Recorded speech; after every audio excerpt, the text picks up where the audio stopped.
Hello again, everybody. So today we've got a wonderful patient here that has decided to help us describe what we do when we have a winky or an ouchy eye. So Sarah came in today with a complaint of holding her eye closed on the left side. So winkiness in the eye is called blepharospasm, which typically means that there's something that's irritating or creating discomfort in the eye. Now that can be a number of things. So we have a couple tools to our disposal that we use to help us whittle down what that problem might be. So with Sarah, the first thing we did was a good eye exam, and using a tool that's called an ophthalmoscope. So this gives me an opportunity to have light and also some magnification, so I can look not only at the periphery of the eye, so on the adnexa, which is the medical term for things like eyelashes and eyelids, but it also gives me an opportunity to look at the eye itself. And when I looked at Sarah, one thing that I saw for sure is that the eye is quite irritated. So you can kind of see the white part of her eye up at the tippity top, called the sclera, is very red and irritated. And the other things that we're seeing is that her third eyelid, so dogs and cats have an upper, a lower, and then a third eyelid that comes across kind of like a windshield wiper. That is prolapse, which means it's popped out a little bit. Also an indication of discomfort in the eye. The third eyelid is kind of coming up as a protective mechanism when the eye is uncomfortable. So the next step we did with Miss Sarah is that we actually put a little bit of numbing solution in her eye, which is called proparacaine.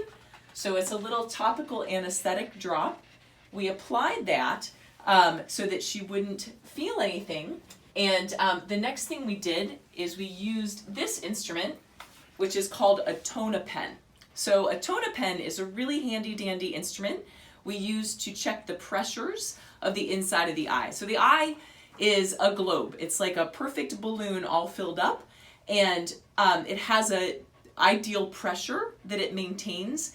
If that pressure is low, it's something that we typically call uveitis, which can mean inflammation on the inside of the eye. If the pressure is high, then we worry about a condition in the eye called glaucoma, which is increased intraocular pressure.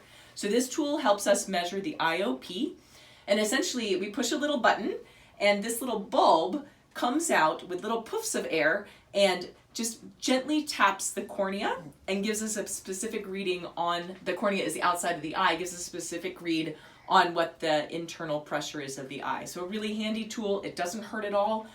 We just use the numbing solution so the eye stays open, because just like us, if you're putting something in the eye, the reflex is to blink, and we need that eye nice and open. The good news is that Sarah's eye had a nice normal intraocular pressure. So then the next step we did is we did something called fluorescein staining. So we created a little dye in a liquid form with a product called fluorescein, which when we apply that to the eye, lets us see if there's any irregularities on the cornea. So fluorescein stain or anything that we apply in the eye should just kind of roll off the cornea like water off a duck's back. It shouldn't adhere. But if there's any type of rent or scratch or ulcer, which is the term we use for a little dip in the membrane of the cornea, then this stain actually adheres to that area, and we're able to see where that stain sticks. And for that we use a black light, because this stain under black light illumination shows up as this very kind of green apple colored green. So Miss Sarah does in fact have two little corneal ulcers in her eye, and I'm gonna see if she will let us show you that with the black light. So a corneal ulcer, the cornea is made up of a couple layers. And so an ulcer is the disruption of one or more, I don't know if that is picking up, of the layers of the cornea. And so I kind of think of them as potholes. So they're little divots in the eye, and that creates discomfort and tearing and blepharospasm and all those things that Sarah is presenting with.